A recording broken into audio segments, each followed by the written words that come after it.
புதுச்சேரி அரசு மருத்துவமனைகளுக்கு தரமற்ற மருந்து கொள்முதல் செய்யப்பட்ட விவகாரத்தில் உயர் அதிகாரிகள் கைது செய்யப்பட்டுள்ள நிலையில் இந்த ஊழலுக்கு மூளையாக செயல்பட்ட அப்போதைய முதலமைச்சர் மற்றும் அமைச்சர்கள் மீதும் வழக்கு பதிவு செய்ய வேண்டும் என்ற கோரிக்கை வலுத்து வருகிறது.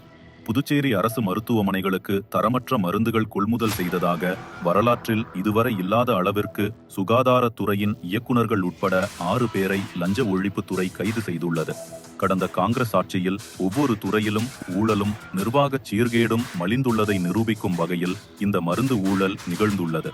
கடந்த காங்கிரஸ் ஆட்சியில் குழந்தைகளுக்கு வழங்கப்பட்ட சத்து மாத்திரைகள் தரமற்றவை என்பது வெட்ட வெளிச்சமானது.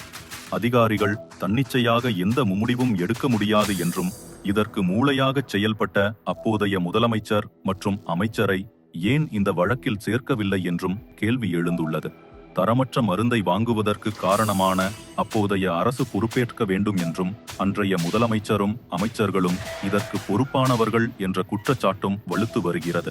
ஆட்சியாளர்கள் சொல்லும் தவறான நடவடிக்கைகளுக்கு துணை போகும் அதிகாரிகள் உயர் பொறுப்பிலிருந்தும் அந்தஸ்திலிருந்தும் அடுத்தவர் செய்த குற்றத்திற்காக குற்றவாளியாக மாற்றப்படுவார்கள் என்றும் தவறு செய்தவர்கள் என்றாவது ஒரு நாள் தண்டிக்கப்படுவார்கள் என்றும் மக்கள் கொதித்து வருகின்றனர்.